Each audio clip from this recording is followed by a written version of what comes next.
We are the anchors of Queer News Tonight, and this evening we discuss the queer headlines. HOTspots magazine celebrates its 40th anniversary with a new issue honoring the Miss Florida pageant, Golden Girls on Stage, fitness tips, and much more. Grab your copy on Thursday. Lover of Men documentary examines Abraham Lincoln's intimate relationship with men, highlighting homosocial bonds and modern misconceptions of the 19th century male friendships. Sade to release Young Lion for her son Isaac on Transa, a trans awareness album featuring over 100 artists, out November 22nd. Over 30 Republicans filed a Supreme Court brief opposing Tennessee's law banning transition care, citing parental rights and equal protection concerns. Governor Walz defends LGBTQ rights at HRC Gala, criticizing GOP's stance on gun violence and praises Biden-Harris administration's pro-equality efforts. Good evening. Welcome to Queer News Tonight. This is the world's first and only LGBTQ+ daily evening television news broadcasting live and available on demand on your favorite streaming channels. We are proud to announce that YouTube has recognized Queer News Tonight, certified by analytics company vidIQ, that we now have more than 9.5 million views. More than 500,000 of you have watched this show in the last 60 days. Thank you. It is Tuesday, September 10th, 2024. We are live and literally out of the closet and into the headlines. So many of your important stories we are going to tell this evening on Queer News Tonight.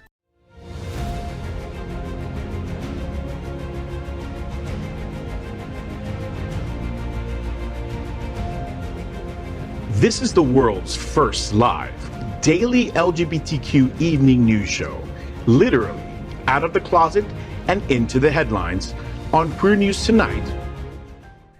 This is the world's first and only unedited live LGBTQ evening news show. Whatever happens unique in queer news, you will see it and hear it.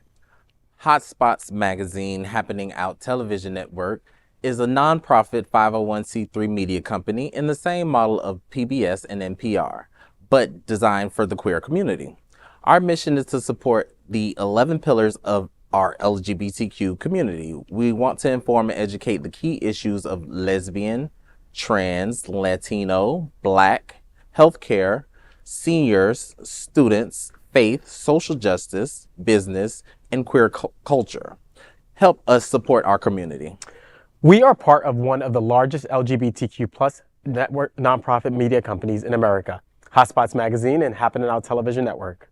In 2024, our magazine is celebrating 40 years of the LGBTQ experience, and our television news, talk, and entertainment shows support our missions to educate the queer and broader community. Let's meet tonight's anchors at Queer News Tonight. Let's welcome back TriniDaddy. This artistic talent is a violinist and pianist with the Miami City Ballet and is the program director for the Seminole Theater Players in Homestead. TriniDaddy, you will be performing in the Arrival from Sweden, the Music of ABBA concert with the South Florida Symphony on September 14th. That's so soon. At the Broward Center for the Performing Arts. Tell me what's happening. Well, if you like ABBA, you should come out to the Broward Center on Saturday. I believe it's at 7 p.m. and it's with the South Florida Symphony, so it's not just the band doing ABBA. It is like a whole big presentation, and I think it's the top cover band of ABBA music. They're from Sweden. It's going to be fantastic. I have eye surgery tomorrow, so I will be in a pirate patch and tails tuxedo. So just for that, you should come out. Absolutely. Let's welcome Corey Billions. Corey is a proud LGBTQ+ community member from West Palm Beach. He has served as a pharmacy technician for 10 years. Welcome back, Corey. Hello, hello. How are you guys doing? Oh, great. We're happy to have you back at the round table. Happy to be here. Let's welcome back Dr. Edward Summers. He is the executive director of Pride Lines Miami's LGBTQ+ Community Center. He served as a primary therapist and program director at Eye Care Treatment Center in West Palm Beach. He was also the founder and CEO of the New York-based nonprofit, The Thinkubator. Welcome, Dr. Summers. It's always good to see you at this table. It's good to be here with you, of course, and everybody else. Let's welcome anchor Dr. Bobby Huen. He is a certified civil and family mediator and a founder of BH Conflict Resolution Services. From Hong Kong and having grown up across the world, he can offer and does offer a queer global perspective on current events. Bobby, it's always a treat to have you at the table. Thank you, Eric. Lovely to see it. Lovely to be working with you today. Yes, of course, as always, every week. And of course, this is tonight's lead anchor, Eric Restivo. Eric is well known for DJing at some of the largest clubs in West Hollywood and has had residencies in LA, P-Town, NYC, and now Wilton Manors. He is the television host of the W Boys, focusing on LGBTQ love for entertainment, broadcast on Fridays, and then on demand. Welcome, Eric. Yes, thank you. And just quickly, I'm going to just plug Pride Fantasia is this Thursday. Matthew Darren presents. I'll be on the red carpet with HOTspots' own Faye Watt. And we'll be giving you guys all interviews right from there. So that is at the Manor at 6:30 p.m. We'll be there. For more information and tickets, go to MatthewDarren.com. We are the reporters for Queer News Tonight, and this evening we begin with the queer headlines. The LGBTQ plus community in South Florida and across America is diverse. Our community across the world is vast, and here are the bullet points of the queer news for Tuesday, September 10th, 2024. First, this evening, let's queer up the worldview. Queer News Tonight will broadcast show from Munich's gay Oktoberfest, September 17th to the 26th. Queer News Tonight, the world's leading LGBTQ plus television news, is set to continue its groundbreaking European coverage with a 2-week broadcast starting on September 17th. After reporting from the Acropolis, Greek Isles, Ephesus, and Egypt's Great Pyramids last year, this year's standout feature is Munich's Gay Oktoberfest. There will be live coverage from the festival fairgrounds and some of the world's largest and most iconic beer halls. The journey will also include Bavaria fairy tale like Neuschwanstein's Castle, the inspiration for Cinderella's castle at Disney World, Austria's famous Sound of Music Mountain, the Italian Alps in Bolzano, and broadcasts from Liechtenstein and Switzerland. Don't miss 2 weeks of the lively, inclusive reporting from 5 countries in Central Europe. Next, let's queer up HOTspots magazine. New issue of HOTspots is on stands Thursday, and it celebrates 52 years of Miss Florida. HOTspots is celebrating 40 years with the new issue on stands Thursday. The magazine is part of HOTspots Happening Out, the largest nonprofit LGBTQ plus media group in America. The upcoming issue is a special edition celebrating the 52nd annual Miss Florida FI pageant, which will take place on October 6th and 7th, featuring famous names. If you want to know more about it, you have to grab the new issue of the magazine on Thursday. HOTspots Scott Holland has talked with Isa Jovovich, Brittany Moore, and Bobby Iman exclusively just for you. Not just this, the issue also has a special feature on Golden Girls, Thank You for Being a Friend, Honey, as it has hit the stage at Broward Center and will run through September 29th.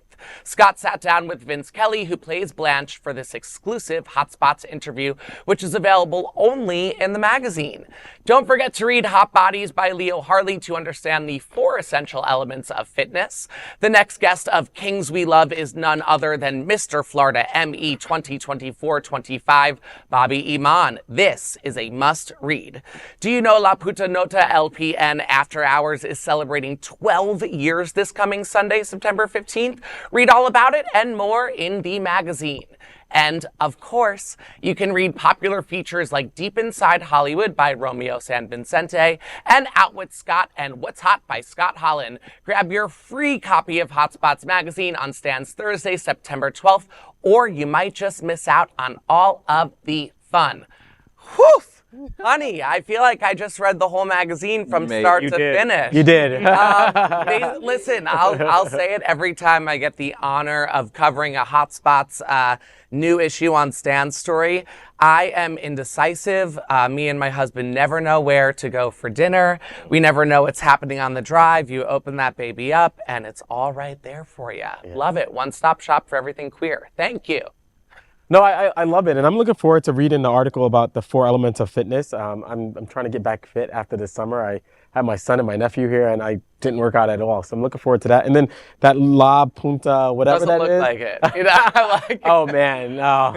I'm out of it. But then the La Punta, whatever that thing is, 12 years. Puta, Like, puta, that's how we Thank say you, it. thank you, Trini. Yeah. I didn't want to go there, but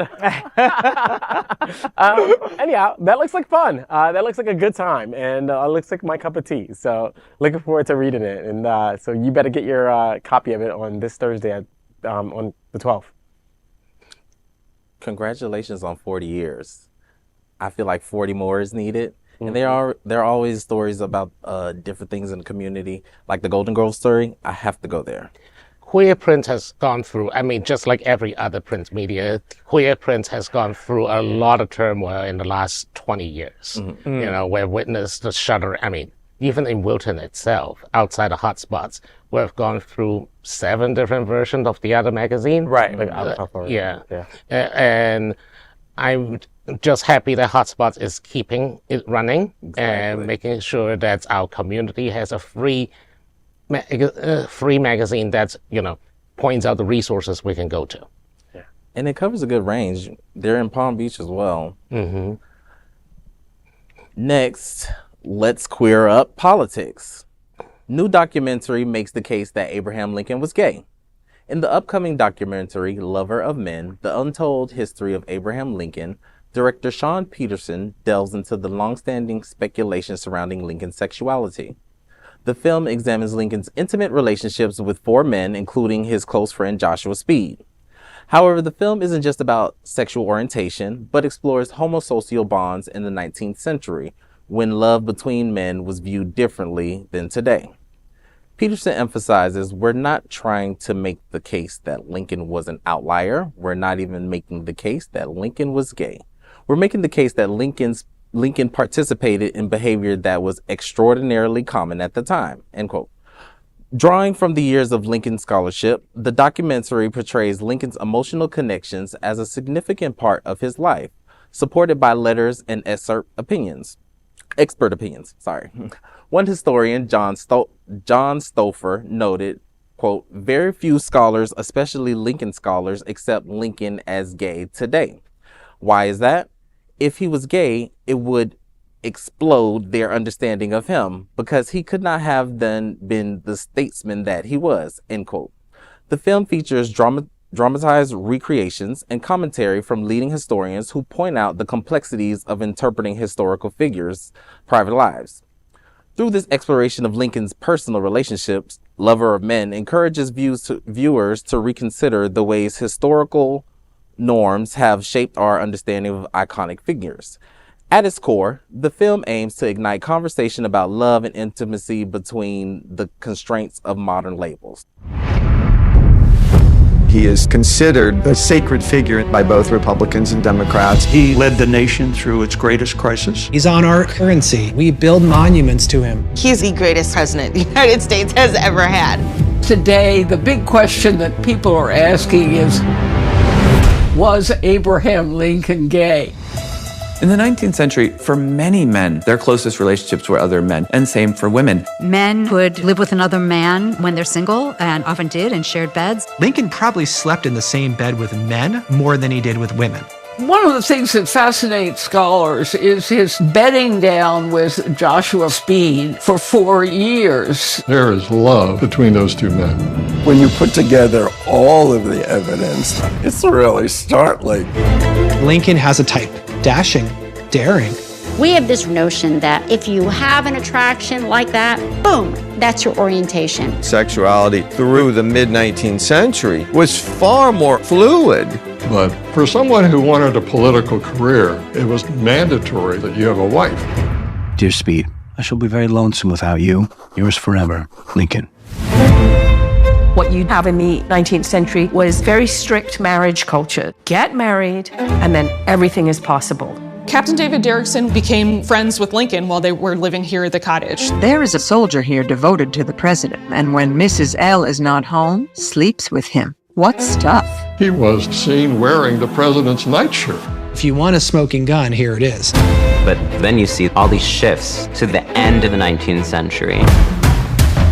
Freud was devastating to sexuality, defining very rigid categories. And they're saying if a man loves another man, it's unnatural. Homosexuality is a mental illness. It was not only wrong, it was punishable.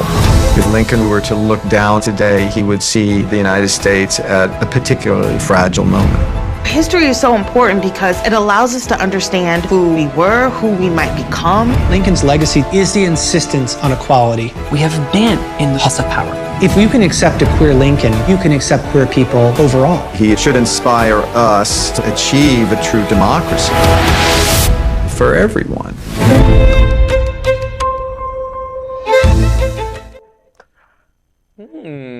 I'm here for the documentary. I mean, Lincoln, some people are on the fence. I think it's doable. I mean, gay has not just been around from the 40s and the 50s. I feel like it's been around for eternity. Well, homosexuality definitely existed long before civilization even began, but even the earliest but the problem is that there's a built-in bias in scholarship, especially Western scholarship, to refuse to think of homosexuality as a cause. For example, in ancient Egypt, there's this set of graves for two men. They are supposed to be hairdressers for the royal court or something. It was very elaborately decorated, and they were buried together just like they would have been a couple. But, the running joke in archaeology and anthropology is, they're just very good friends. They're different. They're just very good friends. I mean, when we look back in history with our own perspective, with our own cultural biases, we don't think of how things are perceived 3,000, 4,000, 5,000 years ago, or as long as 200 years ago.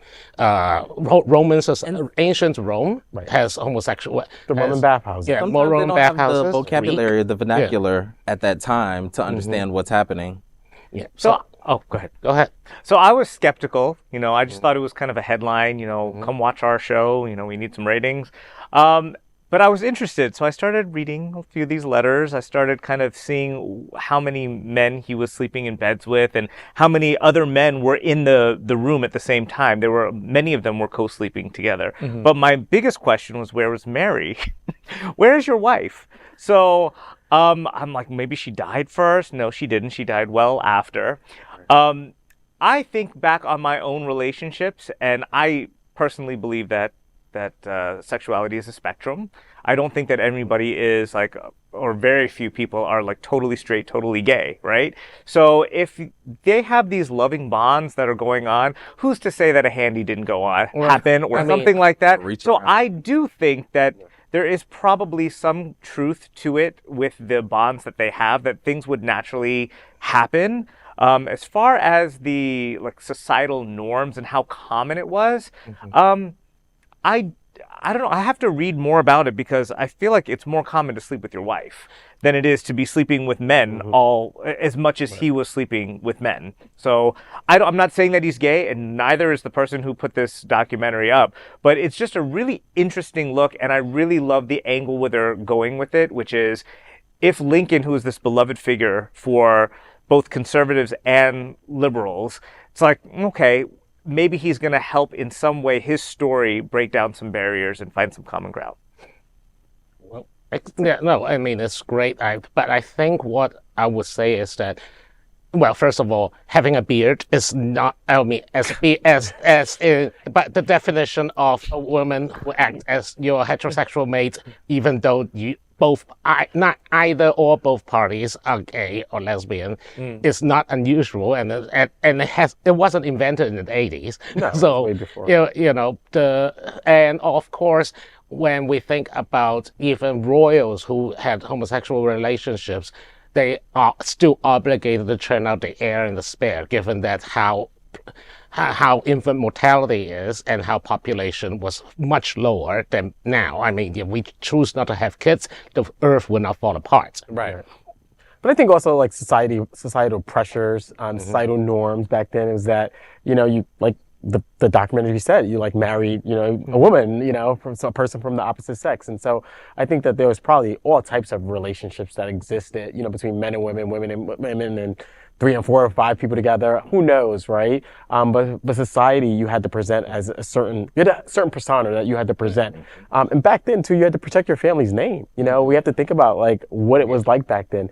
It wasn't like today where we have this social media and it's okay to be yourself and authentic. It was not okay back then. Yeah, you like, can talk there to were my certain father norms about and perceptions that you had to live up to, you know. And so I don't think it's a stretch. And one of the actually I know one of the persons that was interviewed in the video, Dr. Thomas Burrow, I'm going to ruin his name. He went to Cornell. He's a historian. And I remember him over 10 years ago talking about this over 10 years ago. And so I'm glad to see that his work is finally coming to fruition. I just think it's funny that the documentary trailer that we just watched was like depicting those images in like such like a artistic way. Like they're just all like so happy. Like, you know, like it was, I can't imagine it was that comfortable. No, you know, right. I mean, but I agree with you. Beautifully said what you said, by the way. I'm more excited to watch from the angle of we're seeing it from more of a queer point of view. That's anytime that there's queer representation on my screen and I'm being educated more about history of possible queer people, I'm into it. And I love that you think that that's way too loving for it to be a gay couple. Yeah, I was like, I was like, honey, that's not it. And also, I do want to make the point that, I think we all have probably had some experiences in our life where we were with somebody who was straight and they explored and had a good time maybe by all, and it doesn't necessarily make them gay. Right. Yeah. It just means that they had an experience, and that's okay too. And I hopefully that's more of a little bit of a norm as well. I'm not showing you my little black book. Well, next, let's clear up entertainment. Sade's upcoming album to honor her trans son. Jazz pop legend Sade is releasing her first new song in 6 years. This new song, named Young Lion, is in honor of her son Isaac, who is a transgender man. The track will appear on Transa, a transgender awareness album out November 22nd. The compilation album, organized by the Red Hot organization, will feature trans and non-binary artists. Dust Reed, Red Hot's executive director, explained, quote, "We started talking about all the gifts that trans artists have been given to the world and wanted to create a Red Hot project that centered and celebrated those gifts," end quote. Reed emphasized that exploring one's gender could foster values like community, care, and healing for everyone. Sade last released music in 2018 for the films A Wrinkle in Time and Widows. Her son Isaac, who came out as trans in 2016, underwent gender confirmation surgery in 2019 and has publicly thanked his mother for her unwavering support. Transa features over 100 artists with 46 songs across 8 chapters. Contributors include Sam Smith, Andre 3000, and Wendy and Lisa, who perform a cover of Prince's I Would Die For You with Lauren Otter. So awesome. I don't know if it's Transa or Transa. I say Transa because it kind of sounds a little... Sounds rich. Yeah. I like a little Transa, you know? Yeah. So I was interested in doing a little dive about the kind of the trans contribution, but I ran a little short on time. But so what I did notice was Andre 3000 was on there, and she was talking about different maybe trans artists that would be featured, and I thought it was a little interesting that he is involved in it, because I remember him in the early 2000s saying, like, the worst thing you could call me is gay. So I don't know if he's involved on that issue, or maybe there has been some change in that perspective. So I just thought that was a little interesting. I love that Sade is coming out with a new album, because she is just queen. I don't think anybody has ever filled that kind of spot in the music industry like she did. Just kind of that smooth vocal. So I'm glad that it's going to be probably popping in the gay community and pumping through all of the different channels, and like kind of making her a little bit more relevant again. I'm sure she didn't go away. I'm sure you're still performing all over, but just a little bit more in the public eye. So awesome. I'm sure Eric is going to have a remix. Oh, of course. Of course. And every famous DJ in every club will at some point. She still lives in my external hard drive forever and ever. I think what's the most important for this takeaway for me is that every artist have different crowds who listen to them, right? There's different I have a different group of people who listen to me than maybe another DJ like Diplo or something. Different tastes are a great thing, by the way. So when you are shedding light on loving your trans baby, no matter what, to the people who love to listen to your art and your music every single day, that might be an untapped crowd for, may not know about trans equal rights, or just may need a little bit more of a push to kind of realize, oh, I need to vote this way for the, better of people I love.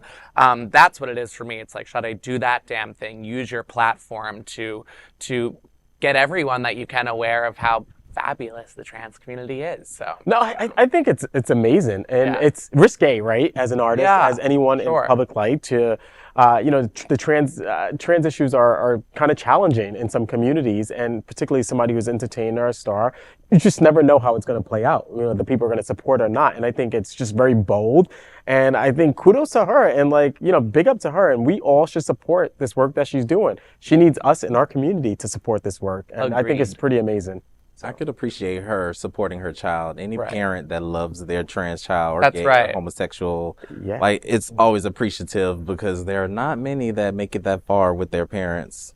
Well, I just know, my parents used to have her albums on repeat. So it's I remember when I first came out, my parents didn't give me an issue with it, but it just took a second. So it's if there are people who are still with Sade and following and listening to her music now, there's most likely going to be someone who just needs that extra little, this person that I've adored and admired for all these years in the music industry is on this side of this. Maybe that's a light bulb for me. So hopefully. Next, let's queer up trans rights. 31 Republicans filed challenge to Tennessee's transgender care ban. More than 30 Republican officials filed an amicus brief with the U.S. Supreme Court opposing Tennessee's ban on transition-related care for minors. The signatories included former Republican members of Congress, argued the state is infringing on parental rights by preventing informed medical decisions. The brief states, quote, states have no business overruling the decisions of fit parents who make an informed medical choice for their children, end quote. The case LW versus Skermity challenges Tennessee's law amid growing efforts by GOP lawmakers to restrict trans health care in 26 states. Eliane Ross-Letton, I'm screwing up your name, sorry, a former Republican congresswoman and mother of a transgender son, emphasized, quote, parents know what is best for their children, and the government should not stand in the way of well-informed decisions, end quote. The brief also highlights how Tennessee's law violates the Equal Protection Clause, arguing cisgender children can receive similar medical treatments. Missouri State Representative Chris Sander, one of the signatories, said the issue transcends party politics. Quote, it's not a partisan thing to be gay or trans, end quote. Wow. First, I'm pretty shocked that Republicans are actually supporting an amicus brief against a ban on trans. We're typically hearing the story of, Republicans are full support of trans bans. They're actually the ones who lead it in most state legislature. So it's pretty shocking to hear this. I think it's great news in some regard. I'm just still waiting to hear what's the catch here with Republicans supporting the right of minors to and their parents to actually choose whether they can go forward with a surgery like this or not. I do believe personally that it's up to the parents to make the decision. They are, hopefully they would have been well informed about the risks associated with doing any such surgery. So I do believe it's a parent's right to choose in collaboration with their child, whether they have this particular surgery. But I'm pretty shocked that Republicans are supporting any amicus brief against a ban. So it's really weird, actually. I can understand why a lot of people, even Republicans, do not change their stance on the trans issue until someone close to them out themselves as trans. And for example, and I can never say her name, Ross, she used to represent the district in Miami, and she has a trans child, and so now she of course supports them. I mean, I applaud those people. I applaud that stuff. Unlike certain Cheneys who still go with Republicans, even though her own sister is very gay. But she regrets. And she writes that she regrets. But the thing about this I call it the Republican paradox of parental rights. They only like parental rights when it suits them. When conservative parents want to exercise the parental right to ban books, to burn LGBTQ materials in schools, to ban gay teachers, that's parental rights for them to choose. Meanwhile, if the parents wants to let their child go through gender confirming surgery or hormone treatments, suddenly the state has intervened because being trans is bad, and the parents make bad choices. The only choice that Republicans want you to make is the parental choice that they want you to make. Right, that they support. Well, I just want to make sure that we know that Ileana Ros-Lehtinen, love you. She doesn't really represent the majority Republican Party. They're mostly against. No, of course. That's why I'm shocked. Yeah. But she's not in office anymore. Right. Like, she's, yesteryear, and she represented 305 really well. And she was one of the few Republicans that actually could find common ground with people and had a beautiful heart. Really, really like her. Didn't know that she had a trans son. So that's awesome too. Like her even more. Yeah. I disagree with the quote where she says parents know best, because a lot of times parents don't know best, as many LGBTQ plus kids know. So I think in her case, yes, she probably did know best.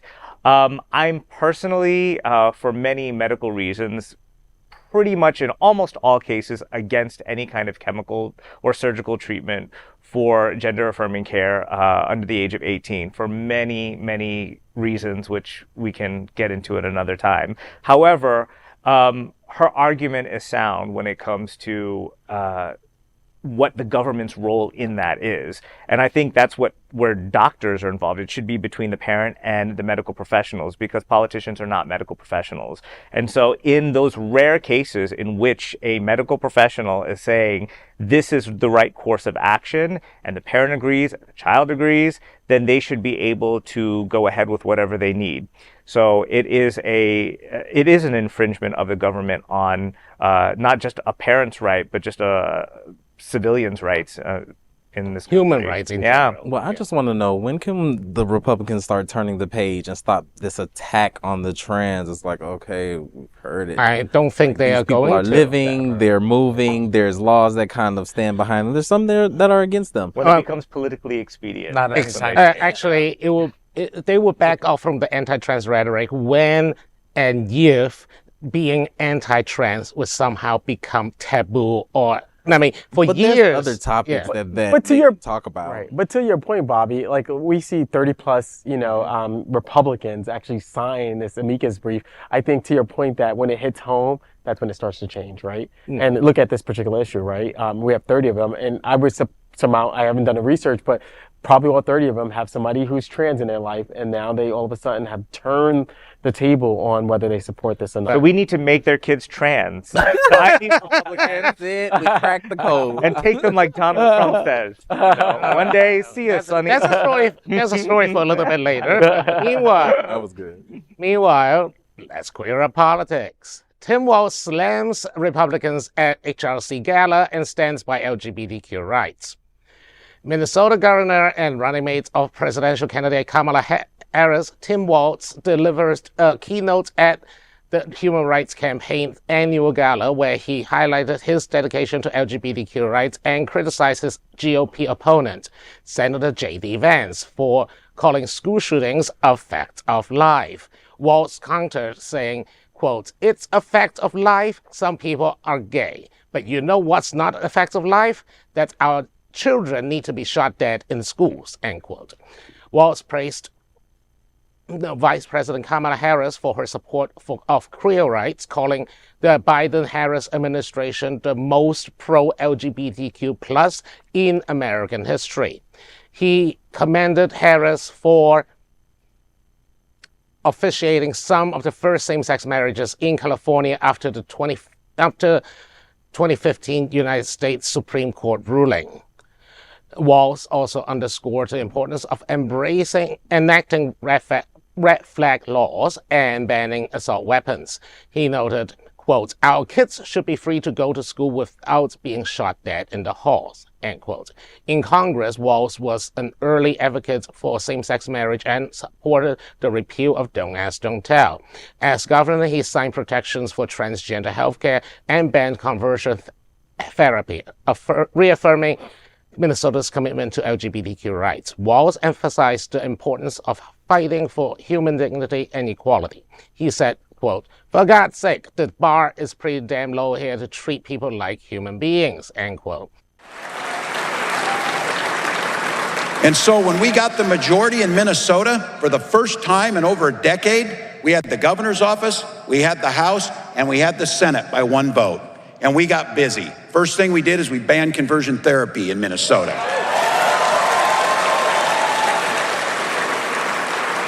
We protected transgender community and said, in Minnesota, you are seen, heard, loved, and respected, and safe in Minnesota. And we did something a little bit. We banned banning books, especially banning LGBTQ books for themes in that. Think about it in this room. This is what these folks are focusing on, spending all their time. Like reading about two male penguins who love each other is somehow going to turn your children gay, and that's what you should worry about.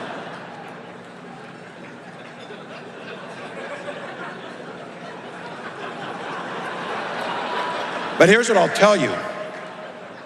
It's a fact of life, some people are gay. But you know what's not a fact of life? That our children need to be shot dead in schools. That's not a fact of life.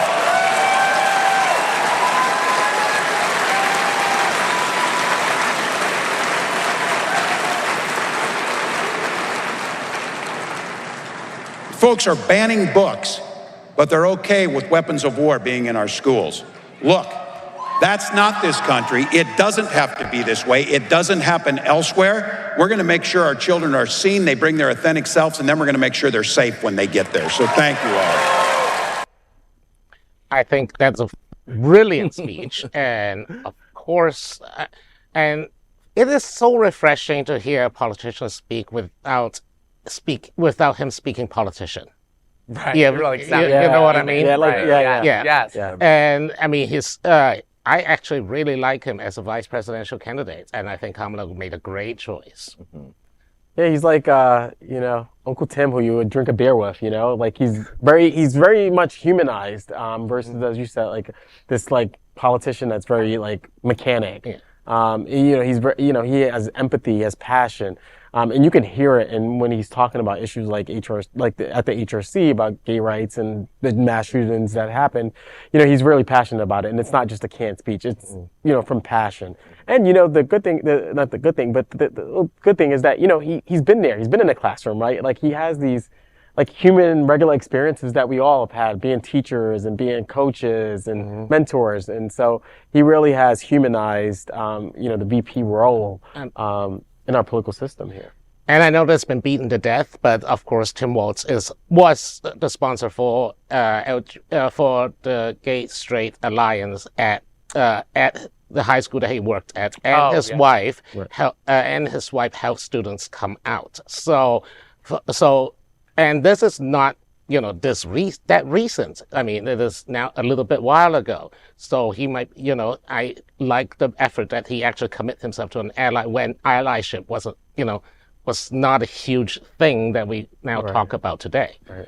It's tough. Of course, I love seeing a human being delivering a speech as opposed to a robot or whatever, but I think that a lot of the caring attributes and those human features that we're sort of seeing in all these public appearances will also be held against him tenfold, like from the other side, just because I think that, helping students come out at school is looked at not great, not here at this roundtable, of course, but in the eyes of the people who we need to change their minds or filter their way of thinking a certain way if we don't want them to be voting red. These are things that are are comforting to many of us, but are also extremely discomforting to many, many, many, many people too. So I adore him in how he has handled his press conference tour per se up to now. But I think that almost highlighting other things outside of the incredible work he's done for equal rights is it's time now for that as well. You know, like I understand you are human. Get what else do you got? You know, like, and it's great. You know, but I'm not saying it because I need more, but I feel like they will need more. You know, I need more personality. Yeah. I have a special place in my heart, just to start off, for straight dudes who back in the day were rallying for gay men. Yes. And women too, but you know, from my experience, the gay men, because those are the ones that you get made fun of for, like, oh, you like gay? Are you gay? Like, you know, and they're willing to take the barbs and the slings and arrows for their gay friend. So I love that about him. I do agree with you to an extent. The HRC is one of those places where that he's speaking to his audience there, a specific audience where he needs to kind of rile them up a little bit more, you know, on the LGBT issues. All I can really think about is the evolution from Hillary Clinton was the first time, or when Hillary Clinton was running, or maybe Obama. I'll say Obama. So Obama was like one of the first people running that made some inroads with the gays, and it took him till his second administration, because his first administration he would say like, oh, I think it's between a man and a woman, and then his second administration he lit the White House up in a rainbow. Right. So I was like, okay, great. Then Hillary kind of started talking about it. We took a step back, and now in this new presidential race, we see that this topic is so front and center, and to hear somebody like actually speaking so pro-gay, pro-LGBT plus, you know. So I think that evolution, it gives me a little bit of hope of where we are moving, even though we've taken a couple steps back. You know, we're moving back, forth, but we're still moving in that forward direction. So it gives me some hope for the future. I mean, I agree, but also, you know, to be honest, I mean, our community has now been beaten up as a political football for the last 40 years. Yeah. It's been as long as I've been alive. I mean, and Anita Bryant was 1970s. I was born just around that time, not telling you when. And you know, ever since then, LGBTQ rights has basically seen as political football. One party Democrats started championing it, but Republicans had that set of beating us. But you do see the progress, though. Yeah, we see progress. No, I mean, for example, I just want to remind everyone watching the show that Joe Biden is the first one to embrace gay marriage in the White House before he convinced Obama to do the same. So, Go ahead. That's a whole other topic. That is a whole other topic. I would love to go there, but I do want to go back to them showing Tim Walz as more than just speaking out against the gay rights. To your point, TriniDaddy, is that he was playing to his audience there. They have shown the other sides of him, right? They have talked about what he's done in schools with food and stuff like that, and helping people with food insecurity. They've talked about the economy in Minnesota. They've talked about it being a happy state. They've talked about also trying to appeal to the other side and connecting them to the NRA and the fact that he is a gun carrying member, right? So they have tried to connect them to various audiences. I think that, the campaign knows that, it's really critical in this election to coalesce our community. They know that they need our support. They absolutely. Do you think it's pandering though? I don't think it's pandering. I think that they know that they need our support and that they are going to play to his assets. And that's what you do in political campaigns, right? You play to your base and you play to those who you need their support, right? And I think that he's not being disingenuous. These are real. This is real. This is a man, as we talked about. He's showing compassion. Yeah. It's being disingenuous if he was on the other side saying, like Melania Trump hosting the log cabin Republicans so that Trump could appeal to gay conservatives. To me, that's bullshit, right? Trump could care less about our community, but they pandered, right? I don't think the left is pandering. They're just they're playing up their assets. Their assets is that they support equal rights, right? They support the gay community, right? They supported us for a long time. We are where we are because of the Democratic Party, right? For our community. So I think that they're just playing into their assets, and part of it's their base, and they know that the gay community is part of their base. November's around the corner. Well, maybe one little other observation. To vote. One little other observation is that, vice presidents really don't get much attention. I think he's getting a lot more attention because Kamala, is not the most popular. She probably would not have won a primary to be where she is. That's just my personal opinion. But when she needs to be a little bit more likable and to appeal to a different base, she's like, Tim, you got this one? Tim, come over here. And I think he's a great guy for that. I think she needs him for the male vote and that male backing that everyone wants behind her. He's the nice uncle. Personality. Well, he's the nice uncle, like I said. Absolutely. No, I mean, let's be real. I mean, I think she's an unknown, right? And I think all the polls are still saying that, different audiences and different demographics, that they still don't know a lot about her, though she was vice president. But I mean, that's all the polls, right? Polls are snapshots of time. It is, people who are answering questions. So people are saying, based on all the polls, that they're still trying to get to know her. And that's one of the things that when you hear political commentators about tonight's debate, right, is that what they talk about is the fact that she still has to reintroduce herself. And I mean, part of that I think is kind of crappy because she did that during the DNC, but that's what all the political commentators are saying based on the polls. I think that, I think that she's still an unknown. I think in a lot of households, she really is. They're going to make her jump through hoops and hurdles because she's a woman. And I think, let's be real, she's a woman, she's black, right? Woman. Let's be freaking real. If she was somebody else, would she have to go through this? Likely fucking not, And also I want to point out that in the American political system, the vice president is one of the most peculiar positions that you can get.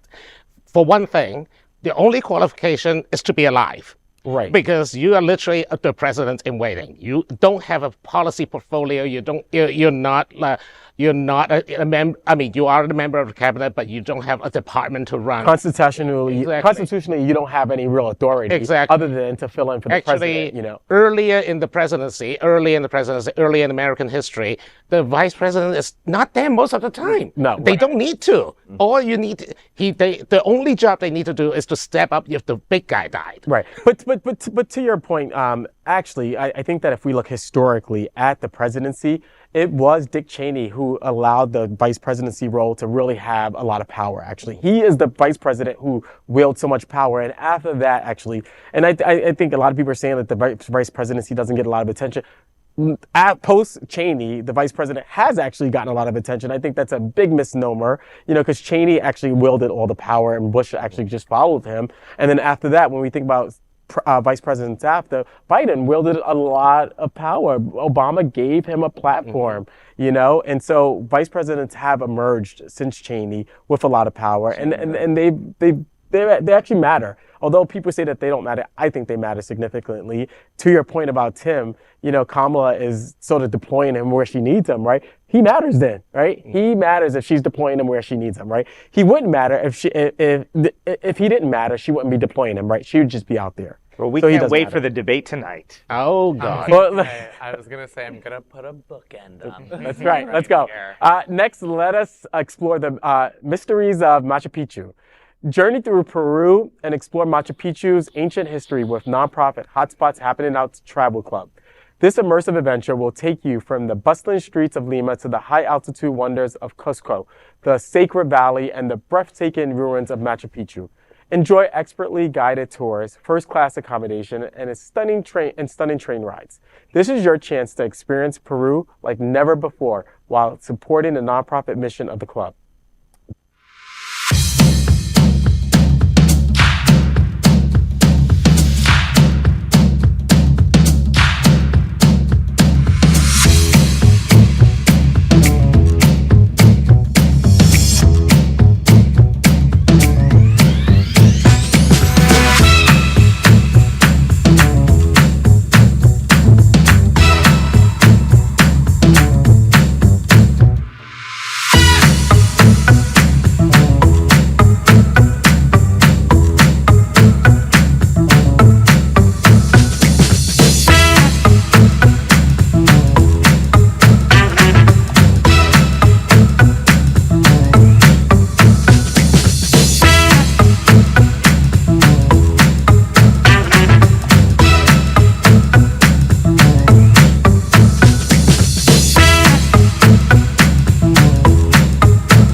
Next, we are proud of our special partnership with Sunshine Cathedral, the world's largest queer church here in Fort Lauderdale. Supporting that partnership, we are broadcasting from our permanent set here at Sunshine Cathedral at the Happening Out television studios. We broadcast Sunshine Cathedral's Sunday International Service at 10:30 a.m.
We finish tonight's queer news headlines with the segment we call LGBTQ+ 1 Minute News. LGBTQ 1 Minute News lets queer up entertainment. SNL alumni Sasheer Zamata brings queer magic to Agatha all along. Sasheer Zamata, known for SNL, is set to star in Disney Plus's Agatha All Along, bringing a fresh take on LGBTQ representation in the Marvel Universe. Portraying Jennifer Kale, a sorceress connected to Doctor Strange and Ghost Rider, Zamata sees witches as metaphors and marginalized communities. Zamata is enthusiastic about the diversity in the show, highlighting the portrayal of different races, ages, and love types. She believes the series will resonate with queer audiences, tying the concept of witches to themes of otherness. Marvel has steadily included LGBTQ narratives as seen in Loki and The Eternals.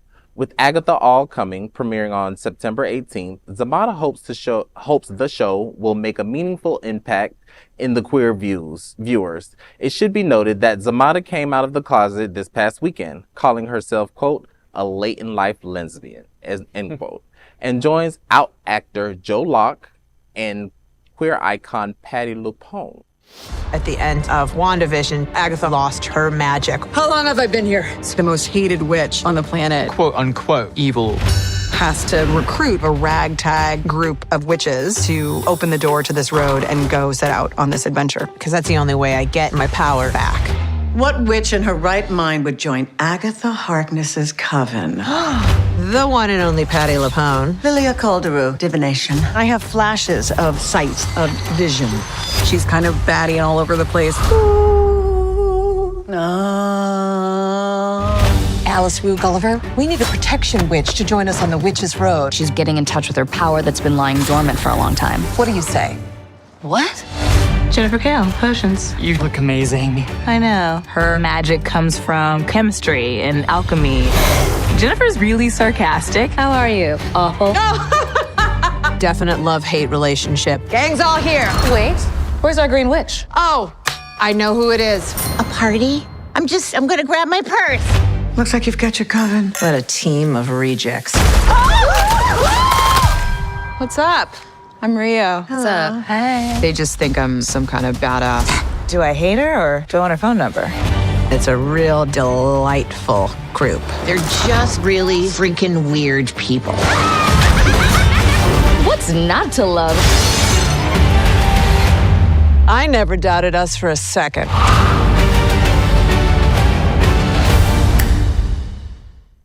Love, love, love the diversity. Love the actors that's going to be in it. It looks like it's going to be a great show. I think it's perfect because all the girls that I knew in the 90s that liked that movie, The Craft, where are they now? Lesbian. Yeah, apparently I have a WandaVision date. I have to start there and then take on Agatha. So, I mean, that trailer had me hooked. Let's go. Ready. Grab the popcorn, honey. LGBTQ 1 Minute News. Let's queer up entertainment. Queer icon Alan Cumming steals Best Host Emmy from RuPaul. Scottish actor Alan Cumming won the 2024 Primetime Emmy for Outstanding Host for a reality program on September 7th, dethroning RuPaul, who had won 8 consecutive years. Known for hosting The Traitors, Cumming's recent career shift from acting to reality show host has been met with praise, especially after the massive success of The Traitors Season 2. RuPaul, the iconic host of RuPaul's Drag Race, had held the title since 2016. Although RuPaul's streak has ended, both stars remain beloved LGBTQ figures, celebrated for their humor, talent, and lasting influence. Well, I like an underdog. You know, I love RuPaul. He's great. I don't know much about Alan Cummings, but this one over here has told me that he does fantastic on The Traitors. So there's room under our tent for Emmys. You know, you get an Emmy, you get an Emmy. Yeah, I mean, Alan Cumming is a major Broadway star. He's been around for a long time. You know, I would say this is probably not a career shift. It's probably just another branch on his very large tree. You know, I don't think that he's putting Broadway and film behind, because that's really where he shines. But yeah. But also, Emmy has a bad habit of repeating the same winner over and over and over. Yeah, gotcha. Over and over and over and over and over again. I think ER won like Best Drama a gazillion years in a row. Like to the point, it's nice to have some competition. Well, diversity. And no offense to Ru, but you know, it was time. I can see, you know, more queer icons to you know, battle for the crown. Yeah.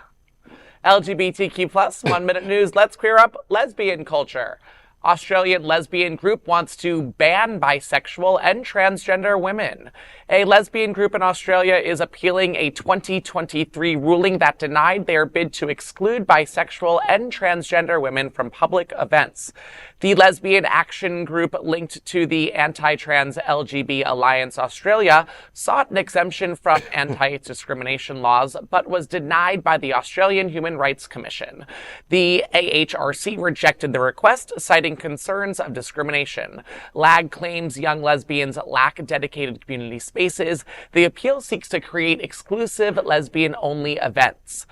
Well, fuck you, LAG. I mean, what the heck? I mean, why?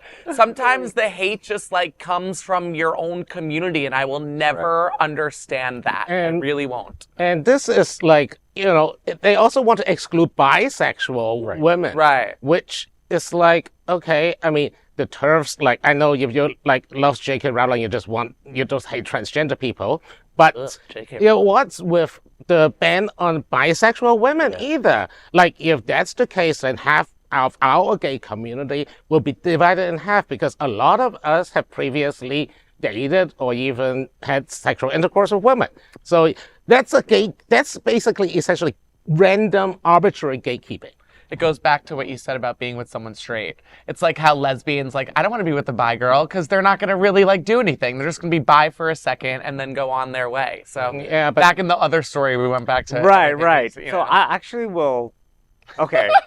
Don't hate me on this. Right. So I don't think anybody should be banned from a space, right? Right. But I do think that in our community with so many acronyms and everybody wants to feel special, I hate the acronyms. Like, I hate that we have 24 different or 50 or however many boxes that we put ourselves in, because, you know, I'm a gay from back into the 80s, 90s time where I felt that there was more community between the LGBTQ folks without ever saying which box that we were in. We just knew we were not kind of hated by the straights, and there was a little bit more getting along with each other. And now I feel like, you know, we have one gay man who's white, one who's black. It's like, well, you don't understand my experience, and you don't understand my experience. Don't want to get into that too much, but to speak to the idea that if you do believe that there are all these boxes and people do want their space and they do want to be able to talk about things that they have in common with each other, I do think that there can be some spaces where, you know, trans say, you know what, we want our own space. But then you have some heterosexuals that are talking about, like, I don't know, raising children when they're heterosexual relationships. And, like, you know, in that category, that discussion, maybe a trans person's experience is not going to be really relevant to what they're talking about. So I'm okay with spaces being a little bit more voluntarily separated and, like, just respecting that people have different experiences and wanting to kind of, you know, not have their conversations derailed in ways that is not really relevant to them. I think a point of this is about, the bigger point is about discriminating, right? Discriminating against people within your same group. And I think the challenge becomes is that a transgendered female is a female, right? And so you're essentially discriminating against your own kind, right? Like I see if I have transgender people who are in Pride lines daily, and I don't think of them as a transgender female, I think of them as a female. Transgender is just because they were born one way, but they've always been another way. And so that's just, I don't even think about the trans part. I think that they are a female. And so to ban them from a lesbian group, you know, suppose that transgender female like females, right? Like, why should they be banned? I don't see the logic in that, right? They are female. They're technically female, right? Well, I think so maybe the counter argument to that. More than technically. They are, right? Well, I think the counter argument to it is to say that, say, like a cisgendered female who is a lesbian might feel like, all right, I kind of want to connect with some people who grew up in the same way that I did, which was I grew up as a woman, being socialized as a woman in society with all the same limitations that I was given. What's the bisexual umbrella as well? I'm not saying that they should be banned. I'm just saying that the experiences are a little bit different in ways that they may want to explore, and that. But given our society, what's to say that a transgender woman didn't grow up with those same experiences? I have a question. They definitely didn't. I have a question for you super quick. I have a question for you super quick, then we're going to get back to it. Do you believe that post-op fully realized over the age of 18, like you spoke about, trans women, who I also believe are just women, should be competing in the Olympics with women who... Oh, we going into trans sports. No, well, I would like... Which is a whole different thing. It's not, actually. It's just trans people. So I'm just trying to feel like what is different between a sport and an event for you. There's a lot, and I feel like I don't want... So, it's going to be another, 10 minutes. No, but I want to know why that is different than this, because it's very much the same parallel. Do you know what I'm saying? No. You don't? No. Okay. I think that they're very different things. When you're talking about competing and you're talking about scholarships and you're talking about fair competition, I think that's quite a bit different from just people talking about their experiences. But it's discrimination. It's discrimination. It's not different. I think we should come here next week and debate this topic further. Yeah, we will. So let's move on to LGBTQ plus 1 minute news. Let's queer up students and youth culture.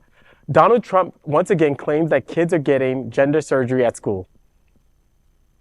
Can you imagine you're a parent and your son leaves the house and you say, Jimmy, I love you so much. Go have a good day in school. And your son comes back with a brutal operation. Can you even imagine this? What the hell is wrong with our country? No. At a recent rally in Moisani, Wisconsin, Donald Trump falsely claimed children are receiving gender-affirming surgeries at schools without parental consent. He said, quote, can you imagine you're a parent and your son leaves the house and you say, Jimmy, I love you so much. Go have a good day in school. And your son comes back with a brutal operation, end quote. While he has once again repeated mistruths through his campaign speeches, the truth is that such surgeries for minors are exceedingly rare. Research shows that gender-affirming hormone therapy improves trans youth's mental health significantly. Donald Trump just needs to shut the fuck up on this topic. Excuse my French. Like, you're just spewing hate. You don't even know what you're talking about. And you're just spewing this stuff. You just don't make sense, guys. Shut the hell up. He just reads the talking points given to him by Elon Musk, the lips of TikTok people, J.K. Rowling, and basically they give him all these alarmist things to speak of because I bet you he doesn't understand a single line of a trans issue. Hell, put a trans person in front of you, he probably doesn't even know what it is. Right. And so, I don't know. I look forward to the debate tonight, only to want to see him beaten into the ground by Kamala. So, I just wish fingers there was crossed. a teacher that actually would comment on that, because just to get a permission slip to go on a field trip, I taught for 20 plus years, and like what people think, like conservatives think, is going on in the school system when it comes to LGBT. I've never spoken about my sexuality. I don't know if any teacher who actually, I mean, we're just trying to get them to do homework and trying to get them, like, none of what they think is happening is actually happening. I know. It's so ridiculous, and so... Well, let's just trying to get them to learn, right? Yeah. Vote. We have to make sure everyone votes. All right. Next, LGBTQ 1 Minute News. Let's queer up politics. After transphobic Bud Light debacle, Kid Rock to perform for gay Republicans. Kid Rock, known for anti-LGBTQ views and boycotting Bud Light, will headline a log cabin Republican fundraiser on September 29th in Nashville. The event, featuring guest speakers like Richard Greno and Kimberly Guilfoyle, aims to unite LGBTQ conservatives. Kid Rock's appearance follows his recent support for Trump at the Republican National Convention. Despite his controversial stance, it's unclear what the LGBTQ group hopes to achieve with his involvement. It will be co-hosted by Steve Smith, Tom Sturdivant, and Robert Ritchie. Well, first of all, fuck you, Kid Rock. And second, we're just going with that. And second, three in a row. Can we just call it what it is? Gay Republicans, and especially people who are active in politics. Okay, some gay people are Republicans. I can respect that, but when you participate in these kind of fundraisers, actively donate and advocate for your own detriment, it's like Jews for Hitler, or pigs for bacon, right? Sturgeons for caviar. I love the analogies. Yeah.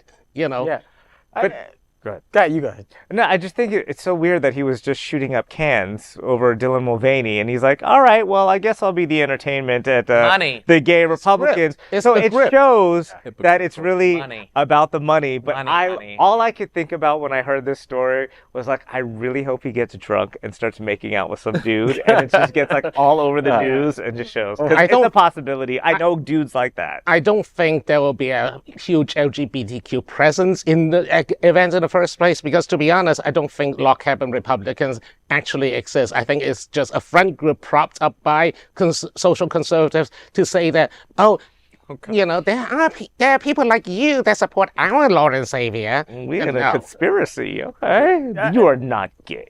Yeah. I mean, I agree with Bobby. I mean, I think it's just a farce. And, I think about when you go back to the RNC and, the log cabin Republican, I forget the guy's name, who's the president. He spoke and tweeted something about the Republican agenda. Literally, he got viciously attacked on social media. And I just think it's a farce. I mean, the log cabin Republicans are gays who hate themselves. I hate to say it. You hate yourself. Quizlings. You guys are quizlings, okay? Yeah. Yeah. Anyways, there's a famous saying is if the price of acceptance is the denial of my existence, I don't want it, and I don't want no part of that shit. Mm-hmm. That's right. And I cursed again. Very vulgar episode. Take it home, Bobby. All right. That is today's news for the queer community on the world's first and only daily LGBTQ evening news show. If our community is important to you, share this news with your friends and family. Join the conversation on your favorite streaming platform. Queer News Tonight is the only live LGBTQ digital television show in the world that is out of the closet and into the headlines with no censors. We need your support. If our community is to grow, we must tell our stories and bring them to the attention of the broader world. This is the only place in the world that tells these types of LGBTQ stories in motion and sound. That is the passion of HOTspots magazine, happening on our television network and Queer News Tonight. I'm your anchor, Eric Restivo, and on behalf of these LGBTQ reporters, the anchors of Queer News Tonight, including TriniDaddy, Corey Billions, Dr. Edward Summers, and Dr. Bobby Huen, we will see you daily at 8 p.m. We remind you, the presidential election is just 55 days away. Vote. Stand up for equality, rights, and representation. Make sure you're registered and ready to cast your ballot. Let's make history. Let's vote for a better future. Good night. Good night.